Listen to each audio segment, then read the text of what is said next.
Hey for the pips, welcome back to the channel. If it's your first time here, welcome.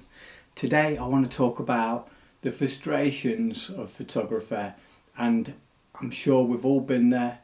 You know just how frustrating it can be, and as a creative, somebody that has a sort of bit of a far out imagination, somebody that sees an image before it actually exists, a bit of a daydreamer if you like. I always have these, I think what it is just solely because I look at so many images, do so much homework, I get inspired, and I feel that I want to try and not so much copy or mimic the shot, but try and get that shot, because the images that we tend to look at are always the best ones that people put out there, and you just go wow. And then when you get there, there's always a complication, and it can never be exactly what it is.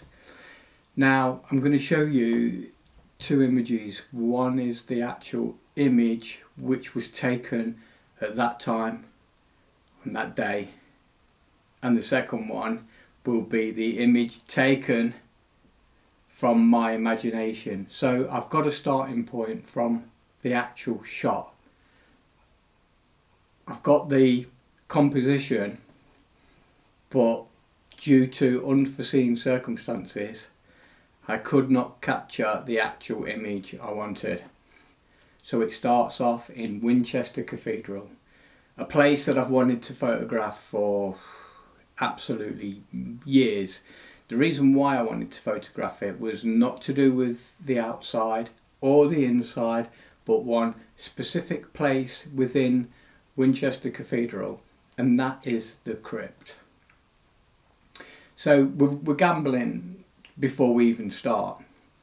Now, because I know that the crypt actually does flood, and I knew that there was a possibility with the heavy rains we've had of late that it could possibly be flooded.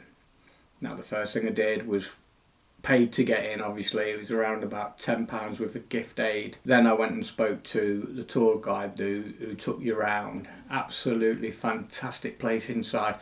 If you're ever on the way down south or up north coming past Winchester Cathedral, then please go and have a look for yourselves. It is a stunning location. Beautiful. Even the little town itself is absolutely superb. I really enjoyed the few hours that I did spend there. So keeping in mind now that it is possibly could be a no-go, I went to the tour guide and I said to him, look, I'll be honest with you, I just want to come and see the crypt before I see anything else. Is it open? Now I'd read somewhere that if it wasn't open, you could ask them to open it and they would open it. And he says, yeah, it's open, but unfortunately we've had some really bad rain and it is flooded, so you can't actually go in. You can go to the viewing point though. So now I'm getting somewhere. I'm at 50% happy. So it gets there and I'm thinking, okay, I'm going to be able to work with this, because the image that I had in my mind, my creative image, was it was partially flooded. Now the thing is, with the crypt being flooded, it means that you can't go down and round, but you can see the Anthony Gormley statue, which was kindly given to Winchester Cathedral by Mr. Gormley himself. Now I was obsessed with the statues on the beach, which are fantastic. That's another location you need to go and see. When I went, it was very midday, very bright sunshine, but I did enjoy my time there, and I will revisit again and also revisit the images. So Mr. Gormley, thank you very much for donating this, which gave me another obsession to go and see Winchester Cathedral and go down into the crypt.